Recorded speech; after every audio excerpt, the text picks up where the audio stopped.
முதலமைச்சர் மு.க.ஸ்டாலின் சென்னை தலைமைச் செயலகத்தில் சென்னை பெருநகருக்கான ஒருங்கிணைந்த QR பயணச்சீட்டு மற்றும் பயண திட்டமிடல் செயலியான சென்னை ஒன் செயலியை தொடங்கி வைத்துள்ளார். அந்த காட்சிகளை பார்க்கலாம்.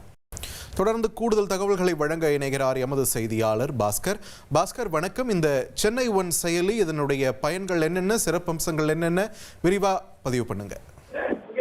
முதன்முறையாக அனைத்து பொது போக்குவரத்தையும் இணைக்கும் வகையில iOS மற்றும் ஆண்ட்ராய்டு தளங்களில் செயல்படக்கூடிய சென்னை ஒன் மொபைல் செயலியை தமிழக முதலமைச்சர் தொடங்கி வைத்திருக்கிறார்.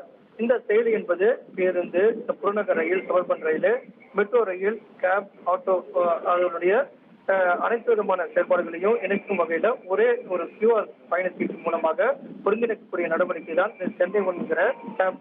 இதை பயன்படுத்தி நம்ம மெட்ரோ ட்ரெயின், புறநகர் ரயில், பேருந்து இதுல பயணிக்கும் போது QR கோடுகளை பயன்படுத்தி தேவையான இடத்துக்கு செல்வதற்கான கட்டணங்களை தெரிந்து கொண்டு அதில் புக் செய்து நம்ம பயணிக்கலாம். UPI மூலமாகவும் கட்டண அட்டைகள் மூலமாகவும் பயணச்சீட்டுகளை பெற்றிடும் வகையில இதற்கான ஏற்பாடுகள் செய்யப்பட்டிருக்கிறது. ஒரு பயணத்தின் போது பதிவின் மூலமாக அனைத்து போக்குவரத்தினுடைய துறைகளையும் பயன்படுத்தும் வகையில பயணம் செய்யக்கூடிய வகையிலும் இந்த செயலி என்பது அறிமுகப்படுத்தப்பட்டிருக்கிறது.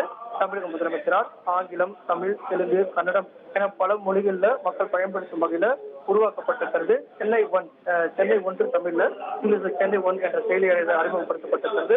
பொது போக்குவரத்து சேவையில ஒரு முக்கியமான முன்னெடுப்பாகும். இனி பொதுமக்கள் பயண சீட்டு பெற வரிசையில காத்திருக்க தேவையில்லை. இந்த செயலி மூலமாக எளிதாக கட்டணம் செலுத்தி பயணச்சீட்டை பெற்று அதனுடைய வகையில பயணம் செய்வதற்குண்டான நடவடிக்கையாக இந்த செயலி என்பது அறிமுகப்படுத்தப்பட்டிருக்கிறது. சென்னை பெருநகர் பகுதிக்கான ஒரு 5904 சதுர கிலோமீட்டருக்கு விரிவான போக்குவரத்து திட்டம் என்ற அடிப்படையில தான் இந்த திட்டம் என்பது அறிமுகப்படுத்தப்பட்டிருக்கிறது. சென்னை பெருநகர பகுதிக்கான 25 ஆண்டுகளுக்கான போக்குவரத்து திட்டத்துக்கு ஒப்புதல் அளிக்கப்பட்டதன் அடிப்படையில சென்னை பெருநகருக்கான ஒருங்கிணைந்த QR குயிக் ரெஸ்பான்ஸ் பயண சீட்டு மற்றும் பயண திட்டமிடல் செயலி தான் இதில் அறிமுகப்படுத்தப்பட்டிருக்கிறது. இதை பயன்படுத்தி தமிழக மக்கள் மற்றும் சென்னைவாசிகள் அனைவருமே பயணம் செய்யும் வகையில் பல்வேறு மொழிகளிலும் இது செயலி அறிமுகப்படுத்தப்பட்டிருக்கிறது. தமிழக முதலமைச்சர் தலைமையில் நடைபெறக்கூடிய கூட்டத்தில் இந்த செயலி என்பது அறிமுகப்படுத்தப்பட்டிருக்கிறது. நன்றி பாஸ்கர், உங்களுடைய விரிவான தகவல்களுக்கு.